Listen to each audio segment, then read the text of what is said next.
59% of Americans can't cover a $1,000 emergency. Not a medical disaster, not a lawsuit, a flat tire, a broken boiler, one bad Wednesday. More than half the country is one phone call away from crisis. And the strangest part, most of them earn decent money. This was never about income. It's about something you're doing right now, and you don't even know it. There's a cognitive bias called the Ostrich Effect. Psychologists named it after ostriches because, well, you get it, head in the sand. And it works exactly like that with money. You avoid checking your bank balance after a weekend out. You let that stack of bills sit unopened on the counter.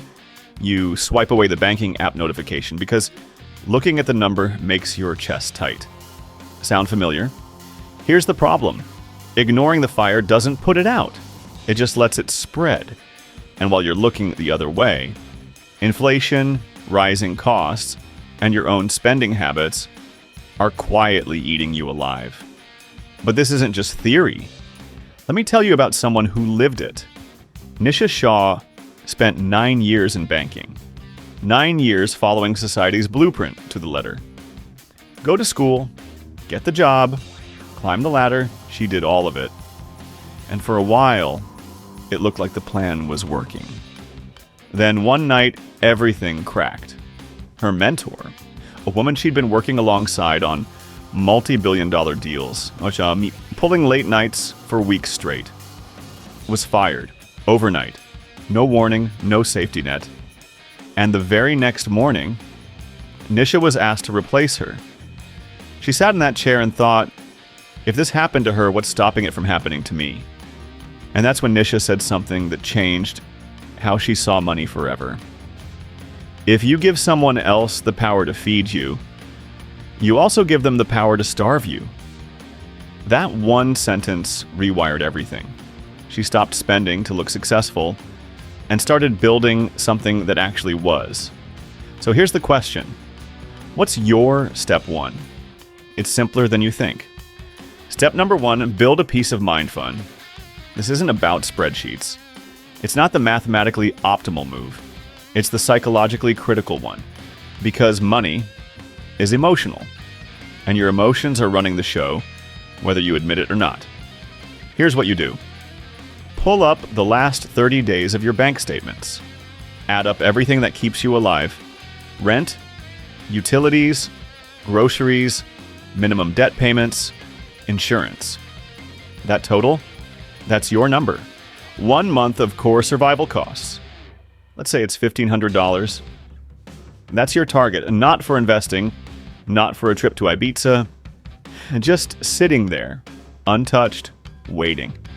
Because when life does what it always does, your car dies on a Monday, your landlord hikes the rent, you get hit with a bill that you didn't see coming, the last thing you need on top of that stress is the financial panic of how to cover it. And here's the stat that should wake you up. According to Bankrate's 2024 survey, 59% of Americans can't handle a $1,000 surprise expense. A separate UK report showed 30% of Brits can't cover a single month of living costs. Saving 1 month of expenses puts you ahead of most of the population. Not because you're rich, because you're prepared. And that gap between prepared and panicking is where financial freedom actually starts.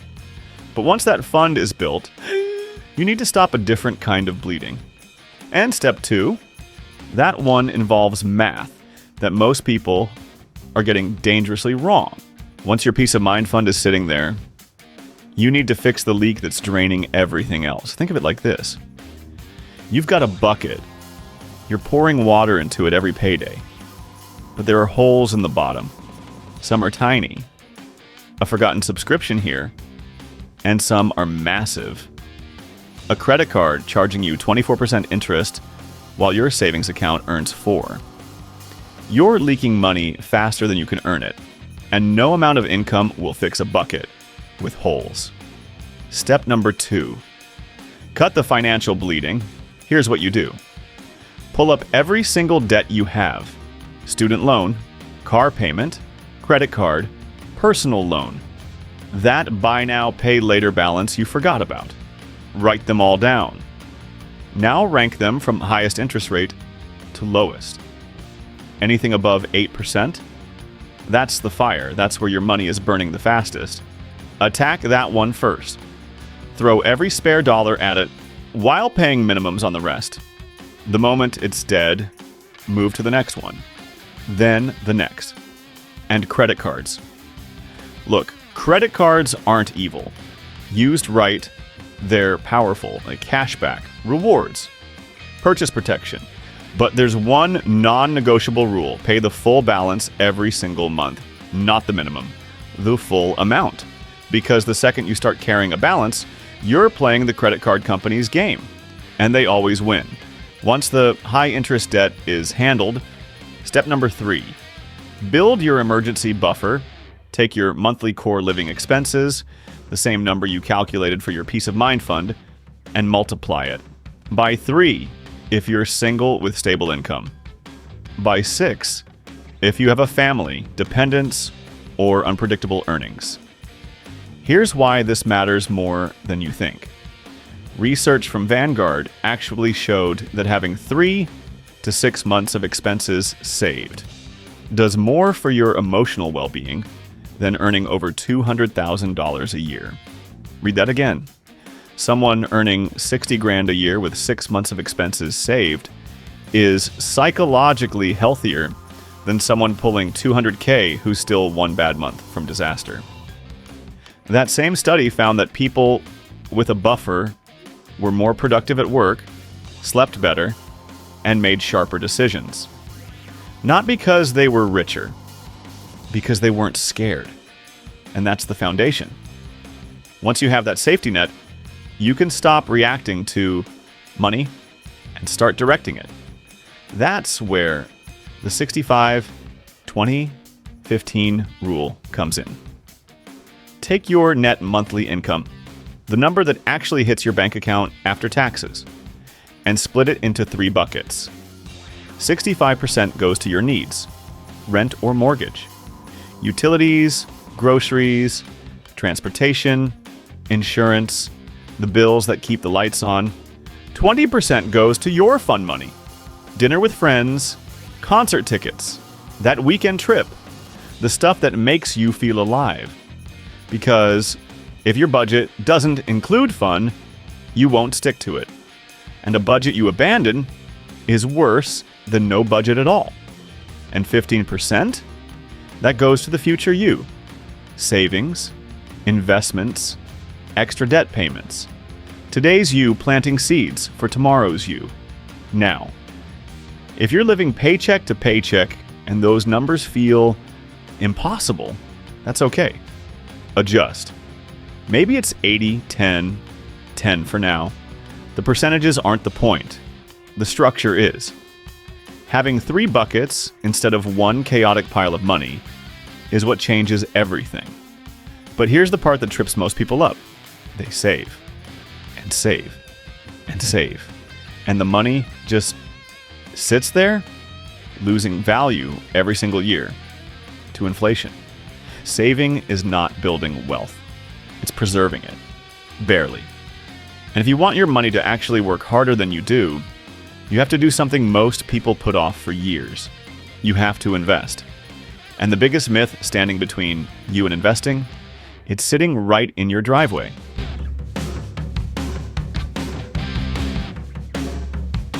Here's what nobody tells you about buying a house. Over 100 years of data, and your primary residence barely beats inflation. Not underperforms, barely beats inflation. Robert Shiller, Nobel Prize-winning economist at Yale, tracked U.S. housing prices from 1890 to 2024. After you strip out inflation, housing returned roughly 0% real growth per year. 0. Over a century. The S&P 500, 7 to 8% after inflation. Same 100 years. One of these doubles your money every decade. The other one sits there, and yet somehow get on the property ladder became the most unquestioned financial advice on the planet. Let me be honest with you, I bought a flat in North London in 2017. Paid £530,000 for it. 8 years later, it's gone up about 10%. 50 grand. It sounds okay, right? But here's the part I didn't think about at the time. The S&P 500 has more than doubled since 2017. Even with the COVID crash. Even with the 2022 pullback. If I'd taken just my deposit, about $50,000, and dropped it into an index fund instead, I'd be looking at over $100,000 today, not 55. That's not a rounding error. That's a second flat's worth of money I left on the table. And here's what really gets me. The 10% my property gained, that's before I count the phantom costs. The stuff nobody puts on the brochure: mortgage interest, property taxes, buildings insurance, maintenance, and something always breaks: stamp duty, service charges, solicitor fees. Factor all of that in, and that 10% gain starts shrinking fast. Some years it's negative. People compare their mortgage payment to rent and think, well, they're about the same, so I might as well own something. But that math ignores everything else. Studies show in 9 out of 12 UK regions, renting is actually cheaper than buying in the same neighborhood. 9 out of 12. And that gap, that difference between what you'd pay to rent versus what you'd pay to own, that's the number that matters, because if you're disciplined enough to invest that difference every single month into something that actually compounds, you build wealth faster than most homeowners ever will. Now look, I'm not telling you never buy a home. I bought mine because it gave me peace of mind. No landlord can serve me notice. I can put a hole in the wall if I want to. There's a psychological comfort to that, and it's real. But buy for lifestyle, not for returns. Buy because you want stability, community, roots. Don't buy because your parents told you it's the smartest investment you'll ever make. The data says otherwise, because the biggest lie in personal finance isn't that housing is bad. It's that it's the only path to wealth. It's not. And once you see the numbers, you can't unsee them. So if you're renting right now and feeling guilty about it, stop. Invest the difference. Let compounding do what bricks and mortar never could. And what you invest in matters more than you think. Because there's one vehicle Warren Buffett has recommended more than anything else in his entire career, and most people still aren't using it. Warren Buffett, arguably the most successful investor who ever lived, has been asked thousands of times what ordinary people should invest in. And every time, same answer. Low-cost index funds. An index fund holds a tiny piece of hundreds of companies at once. Apple, Microsoft, Amazon. If one company struggles, the others carry you. You're diversified automatically. No stock picking, no chart staring, no pretending you know which company is going to double next year. You don't. Nobody does consistently. And the people who say they do are selling you a course. Step number 4, invest early. Invest often and keep it stupidly simple. Here's why early matters more than anything else. If you invest $300 a month, starting at age 25, at a 10% average return, which is roughly what the S&P 500 has delivered historically, you'll have about $1.9 million by 65. Almost $2 million from $300 a month. But if you wait just 10 years, start at 35 instead, you end up with $680,000. That 10-year delay cost you over $1.2 million. You didn't lose money, you lost time, and time is the one thing compounding can't replace. Ware. If your employer offers a retirement plan with a contribution match, check with HR tomorrow. That's free money. Match whatever they offer. Then open a tax-advantaged account, an ISA in the UK, or a Roth IRA in the US, and automate a monthly transfer. Set it and forget it. The best investors in history, according to Fidelity's internal research, they were people who forgot they had an account. Dead people and amnesiacs outperformed active traders. Let that sink in. Now, saving and investing gets you to stable. But earning more is what accelerates everything. There's a limit to how much you can cut from your spending. You can cancel every subscription, make coffee at home, walk to work. Eventually, you hit zero. But there's no ceiling on how much you can earn. Forbes found that people who stay at the same company for more than 2 years earn up to 50% less over their lifetime than people who switch strategically. 50%. Over a career, that's hundreds of thousands of dollars. And once your income is growing, you need to learn to step through the door. Here's what I mean. There are 2 types of decisions. Type 1, decisions are reversible. You can walk back through the door if it doesn't work out. You leave a corporate job to try freelancing. If it fails, you go back. Type 2 decisions are permanent. Having a child, for instance. Most of the decisions people agonize over for years are type 1. The door swings both ways. And wasting years standing in front of a door you can easily walk back through, that's the real risk. Not stepping through it. Nisha lived this. She was earning £220,000 a year in investment banking. She was about to receive the largest bonus of her career, 6 figures. And she walked away from all of it. Took an 84% pay cut because she'd done something most people never do. She ran her numbers, looked at what she actually needed to survive, and realized the gap between her salary and her freedom was a lot smaller than it felt.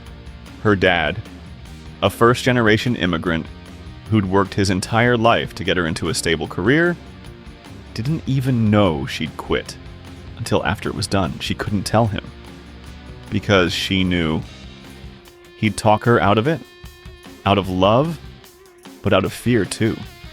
Bronnie Ware, a palliative nurse who spent years with dying patients, recorded their biggest regrets.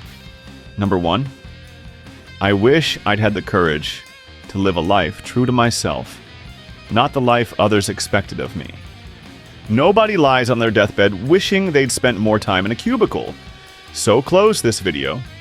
Review your numbers, build the peace of mind fund, cut the bleeding, stack the buffer, invest early, earn more. And when that door is sitting there in front of you, the one you've been staring at for months, maybe years, step through it. Because the only thing scarier than change is the version of your life where nothing ever does.